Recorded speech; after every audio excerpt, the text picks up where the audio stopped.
Today I've got Francis Cook on the show here. He's the founder of the Patriot Project. He's a Mayflower descendant, vice chairman of the Colure County Republican Party, Patriots. Glad to have you on today, Francis. Yeah, Curtis, thanks for having me. It's my pleasure.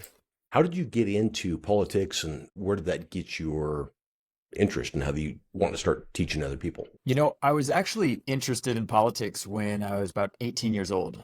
That was around the year 2000, and the presidential election was between George Bush, Al Gore, and there was a third party candidate named Ralph Nader. And I learned about this gentleman and how he was excluded from the presidential debates, and I found that to be unfair, and I was really intrigued at why was this guy not allowed into the presidential debates. So that's what got me started in learning about the political process, and it didn't really pick up for me to a greater degree until around 2007, 2008. I moved to Naples, Florida, and I remembered I had some friends who spoke about this guy named Ron Paul, who is a Republican, who was one of the few Republicans who stood against the Iraq War. Well, when I moved to Naples, I was driving down the road one day and I saw about 30 people on the side of the road with Ron Paul for President signs. So I pulled over, parked into the parking lot, walked up, picked up a sign, started talking to people, and I was off to the races in getting involved in the local Republican Party. I got involved in what's called the Tea Party movement, which stood for Taxed Enough Already. I went to an event called the Rally for the Republic, which was held by Dr. Ron Paul. So he was running for president in 2008. He ended up at the end of I think it was like September of that year. So he took his campaign money and put on this big rally in St. Paul, Minnesota for about 3 days. And he had a lot of speakers. Tucker Carlson actually was one of the speakers there. Jesse Ventura was the guy who drew me. And so I went to this Rally for the Republic where I learned about the political process all the way from election season, campaigning, vetting candidates, getting the vote out, and then into the legislative session. And I think there's a big difference between politics and government, right? Politics is what everybody frowns upon because it's often nasty. It's the talking heads on TV. I think it's a lot of stuff that your average citizen can't really have an impact on or control. So I'm really appreciative for the training that I got from Dr. Ron Paul about realizing the two seasons in politics, that there's the elections and then there's the legislative side. So I guess the point that I'm trying to make here, Curtis, is that voting is really just like the first thing that you do to for part of your civic engagement. And we can go and vote for the right people, and we try to get honorable, good men and women elected into office. But if we, the people, don't take the next step and get involved with holding them accountable, then we end up with maybe you could say the government that we have today. Now, what kind of advice do you have for people that really don't know a whole lot about politics? There's teachers right now teaching some absolutely crazy stuff to our kids. How do you get involved if you didn't really pay attention, didn't get on the path like you are right now, studying where you understand politics? Yeah. So maybe two ways. One is to start with your knowledge base, your foundational knowledge. So that's why I put together a webinar called The American Citizen's Guide to Make America Free Again. And that's available on my website. It's parttimepatriotproject.info. But in this webinar, I teach the founding documents. And so I think before anybody even engages and wants to get involved into local government or politics, having a foundational knowledge about the purpose of government and what these documents did, why they were written, I think is very important. So I'll go into that here just a little bit, because the three documents that I would suggest people start with are the Declaration of Independence, which was written in 1776, the Constitution, which was written in 1787, and then the Bill of Rights, which wasn't ratified until 1791. So you have three different documents, and they each have three different purposes written at three different times. So there's a different context behind all of them, and they all work together too. So I'll start with the Declaration of Independence because that's where America was. That's the document that declared to the world that we are going to fight for our freedoms, that we are not going to be under the rule of Great Britain anymore.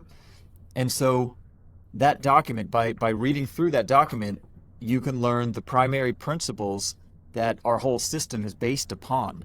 So that would be the principles that our rights come from our Creator. The next principle is that governments are created for the purpose of defending our rights. You've probably heard the term life, liberty, and the pursuit of happiness.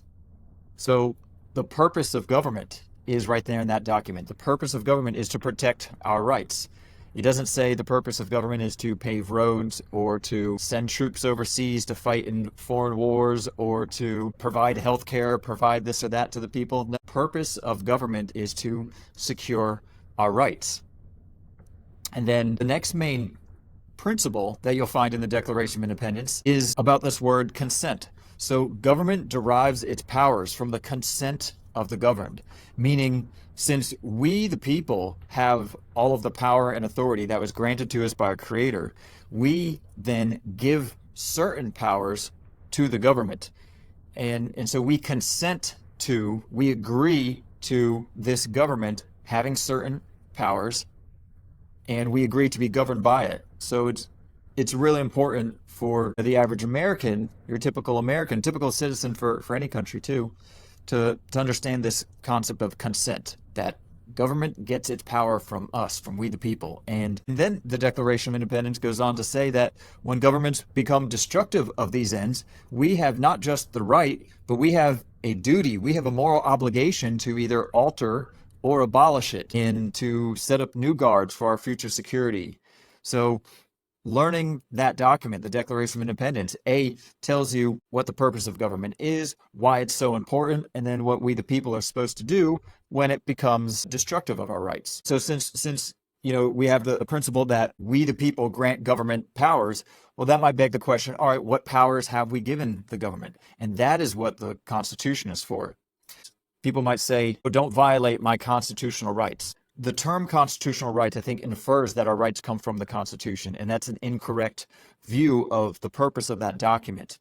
So the purpose of the Constitution is to lay out specific parameters around what the government is supposed to do. So if we, the people, don't have a good comprehension of what's in the Constitution, then how are we ever going to recognize when government goes above and beyond what we, the people, have consented to granting to the government? That's a huge, powerful thing a lot of people don't understand. Talking about the purpose of government is to secure our rights.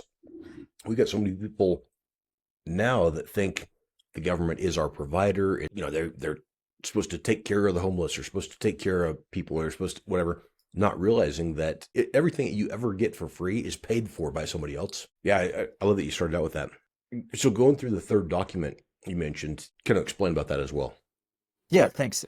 The third document is the Bill of Rights, so often referred to as the first 10 amendments. So the colonists, or I'm sorry, the newly freed states would not approve of the Constitution without there being this Bill of Rights, because a lot of them felt that too much power was granted to the federal government, and so they wanted, in writing, more securities of our rights. So that's where you get things like freedom of speech, freedom to assemble, freedom to keep and bear arms. The Fourth Amendment and privacy rights is really big. The Fourth Amendment says no person shall be searched basically without probable cause or a warrant signed by a judge. That's an important amendment. Amendments 5th, 6th, 7th, and 8th are all about due process of law. So you have the right to be innocent before proven guilty. You have the right to counsel. When you go into court, you have due process, meaning they can't just lock you up without you getting your fair day in court. And then another aspect here that I think a lot of Americans don't realize too is the power of the jury. So in our system of government, you're innocent until proven guilty. And go into court, you're supposed to have a jury trial. It's not just supposed to be like the judge saying guilty or innocent. No, you're supposed to be judged by a jury of your peers. And if only one person on the jury says not guilty, then that's the difference between possibly jailing somebody who is actually innocent or not. And the final two amendments are the Ninth Amendment and the 10th Amendments. So the Ninth Amendment says the enumeration in the Constitution shall not be construed to deny or disparage others retained by the people. So that's a lot of words. That's a word salad, right? What does that have? What does that really mean? I think a breakdown would be what is written in the Constitution cannot be held against the people, basically. So remember the Declaration of Independence. It says that we have the rights, among which are life, liberty, and the pursuit of happiness. So we have the rights of life, we have the rights of liberty, we have the right to pursue happiness, we have the right to freedom of speech, we have the right to bear arms, we have the right to due process. But that's not the end of the rights that we have. So you have the right to go travel, you have the right to go to the beach, you have the right to eat tacos on Tuesday, you have the right to eat, to drink beer at the bar. We have a lot of rights that are not specifically written into the Constitution or the Bill of Rights. And so the Ninth Amendment protects everything that's not written. The final amendment in the Bill of Rights is called the 10th Amendment. And Thomas Jefferson said this is the cornerstone of our republic. So the 10th Amendment says all powers not delegated to the United States by the Constitution are reserved to the states respectively or to the people. So I think that begs the question then, all right, so what powers are actually delegated to the federal government? And you'll find that in the actual Constitution. So Article 1 is about the legislative powers. Article 2 is about the executive powers. Article 3 is about the judicial branch. Anything that is not specifically, any powers not specifically given to the federal government by the Constitution are reserved to the states and to the people. And so that's what the 10th Amendment protects. And when we look at, our current big bloated government that, like you said, is trying to provide everything for everybody, how much of that is actually written into the Constitution? I would argue not much of it at all is. That's one of the things with world governments of toppled civilizations. You'll see they start giving more and more stuff where you're looking to the government as your leader, as the authority, as the provider. People stop doing it for themselves and they start laying around getting fat and dumb and lazy, and pretty soon the government, your subjects, not citizens. What would you recommend to keep us from America going in that direction any further? So it takes sacrifice. If somebody is used to receiving handouts from the government, or it could be like even Social Security or tax breaks, grants, anybody who is actually receiving benefits from the government, maybe just consider that, as you said earlier, for the government to provide you with something, it has to first take it away from someone else. And even today, when they might not necessarily tax you specifically in order to then give me a benefit, they print money out of thin air, right? Or they just digitize government loans or government money. That adds to, in my opinion, that adds to the devaluation of our dollar. When the government just creates money out of thin air to provide services to the people, then that hurts everybody by devaluing our dollar, inflating the currency. And we all experience that at the supermarket and, whenever we go shopping and whatnot. But to answer your question, like how do we prevent that dependency on government? It really is, if you are already dependent on government, you've got to just make the choice. All right, I'm going to sacrifice this benefit that I'm receiving from the government and figure out how to provide that on my own, which our country was founded upon individual liberties so that we could take our freedoms and use that to provide for ourselves so that we would not be dependent on government. They called it the Declaration of Independence for a reason, and now we've become a lot of people are dependent on government.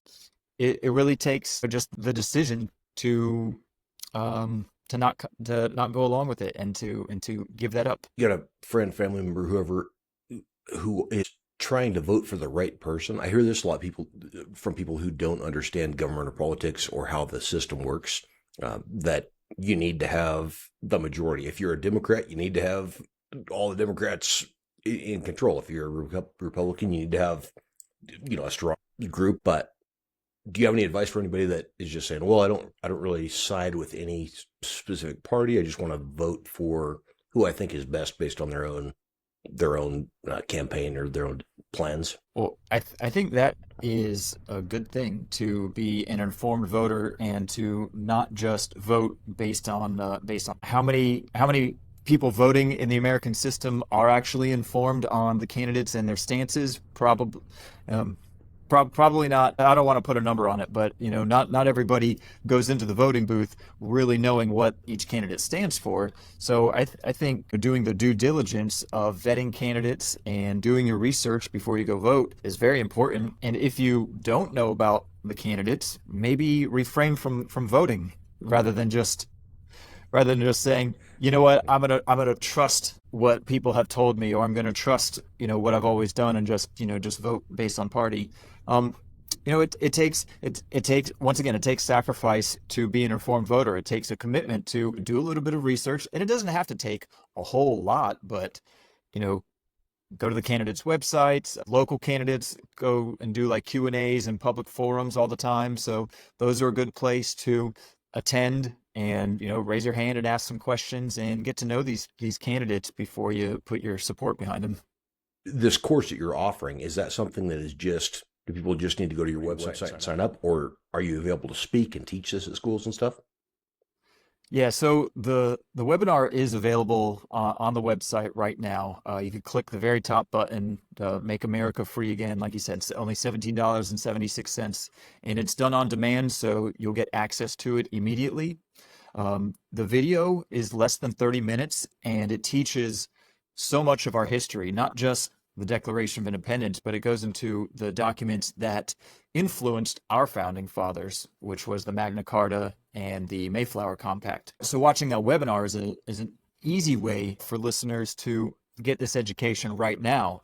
But beyond that, I have had experience teaching homeschool classes and groups of students about everything that's in that course, the founding documents, the principles that are found in the documents, and then also our state constitutions, how to get involved in the political process, how to get your politicians to actually listen to you. So yeah, so I definitely have in the past taught homeschool classes. I've taught adults as well. We hold seminars here in Naples, Florida. We have a lot of events at a local grocery store called Seed to Table, and we have weekly meetings there actually, where we teach people the political process and the Constitution. So yeah, I am also available to come and travel and speak these principles and speak at events, whether they are political events or colleges or schools. I'm very, very available, and I want to get this information out to more people. I've been doing this for about 4 years in Colure County, and we have tremendous results here. We have a local government that does not go along a lot of what comes out of Washington, D.C., and we have a local government that is actually very receptive to the people. When we get organized, I'll give you an example. Maybe half a year ago, we got organized and had maybe 20 people go to the county commissioners meeting, and we started speaking with the commissioners to get fluoride removed from the water supply by employing what I learned from Ron Paul way back in 2008. We got our speakers organized. We developed a relationship with our county commissioners. We figured out which of them were like-minded, and we're able to work with our local government on getting fluoride removed from the water supply. And that was only possible because a year prior to that, we got our county commissioners to pass a health freedom bill of rights for the county. So that was done to prevent our county from ever going along with any mask mandates or jab mandates or anything that violates your health freedoms. So were you able to get them to remove the fluoride from the water? We sure were. That's huge. I didn't know that was possible. I figured we were kind of, as an American citizen, we're kind of just stuck. No, but that speaks to the importance of getting involved in government, not just voting for the politician, but actually engaging and going to your local government meetings, creating a relationship with them, using the public comments to speak about what changes you want to get made at the local level. And then once it's not an overnight process. It actually took us 2 election cycles to vote out the old guard politicians who voted for mask mandates, but once we got them removed, we got better people into local government. We were able to work with them. So, yeah, I want to share our successes from Collier County across the whole country because this is something that's frustrated me for a long time, with so much focus on the presidential election and so much focus on what's happening in Washington, D.C. and the nation. I think that distracts people, or at least just like pulls their attention away from actions that they can do to have like a real meaningful impact. So General Michael Flynn says local activism has a national impact, and I don't think anything could be further from the truth. Yeah, so if any of your listeners are interested in bringing me to your town, to your community, to your school board, I'll be glad to travel and come and share the strategies and techniques that we've used in Collier County to be very successful in getting a government that listens to the people. There was I was invited as the keynote speaker for the Stand for the Constitution 4th of July event here a couple of years ago, but they just reached out to me again, talking about next year planning something. I would love to put them in contact with you and have them, they brought in all the everybody competing for each office and stuff, and get up there, give your speech, kind of introduce, ask questions, and I think that'd be a cool thing for you to do there. Yeah, I would jump on that opportunity, and not only would I be able to come and give a speech, I could bring like the whole package, meaning I could sit down with, local leaders or, activists or, people who want to get involved and do almost like a workshop. So whatever state it's in, I would want to pull up that state's state constitution. We haven't really talked about this yet, but so we have our federal constitution and Bill of Rights and those documents, but we also have state constitutions. And at least for Florida, I have found that the state constitution goes even further into rights that we have as citizens. And so that's another tool and resource that I would want to bring to anybody who wants to bring me on to come and share this stuff. And let me Very give you an cool. example. And can I give you an example, Curtis? Absolutely, absolutely. So the First Amendment has 5 different rights in it. So the right of freedom of speech, freedom of religion, freedom of the press, and then the last 10 words say the right to peaceably assemble and petition the government for a redress of grievances. This right here, petitioning for a redress of grievances, really stems from the Magna Carta in the year 1215. And that's why checking out the Citizen's Guide to Make America Free Again will give your listeners more of a context into where a lot of our rights originated from.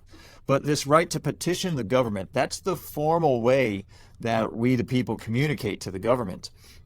And that's an effective way to get your government to take action. Now, if you're petitioning the president or your senators in Washington, D.C., it's going to be pretty tough to actually get them to take action. But if you want to, let's say, get taxes lowered from your school board, or if you wanted to get a sidewalk put in somewhere, or, if you want actions to happen on the local level, writing out what you want the government to do and then getting other citizens to autograph it on a petition is a great way to get your foot in the door and put that pressure on them to take action. And so the example that I wanted to make, though, was the difference between the First Amendment right to petition and in the Florida Constitution, Article 1, Section 5 says that the people have the right to peaceably assemble to instruct the government. So in our Constitution in Florida, we literally have the right to give instructions to the government, and that's what the purpose of the petition is. And that's awesome. I hadn't even thought about that before, but I'll get you in contact with these guys, maybe get you set up as a speaker for the next day celebration over here in Colorado. And again, just get a hold, if you're watching this right now on Amazon Fire TV or reading about this in Newswire magazine, go ahead, get a hold of Francis Cook, search him up on Instagram. Where else are you available? Are you on all the social platforms? I'm on Facebook as Francis Cook 1620, mostly just Instagram and Facebook right now. Okay.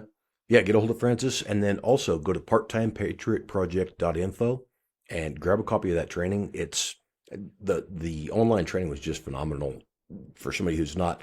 I've never really been in, I vote every year and stuff, or, vote every time I'm able to vote, but I had never really studied politics or government the way that I probably should have.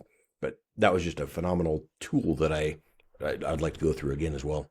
But yeah, go to parttimepatriotproject.info, grab that guide there, and then you can also, if you like what he's doing, there's places to donate, become a supporter, different things to help him to kind of expand this mission you're working on. I appreciate you, Francis. Thanks for being on the show today. My pleasure, Curtis. It's been fun. Any final thoughts for our listeners right now? My final thought is that freedom is a state of mind. For me, knowing that my rights come from my creator and not from government gives me confidence when I have to stand up to government to assert my rights.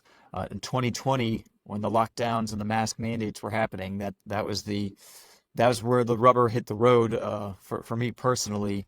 So yeah, just remember that your rights come from your creator, that all of these documents, the Constitution, the Bill of Rights, they are written for you to use to retain your freedoms and retain your rights. So the more you know and the more you practice and put into action what you know, the more free that you'll be able to be, and the more freedom you'll be able to bring to your community as well.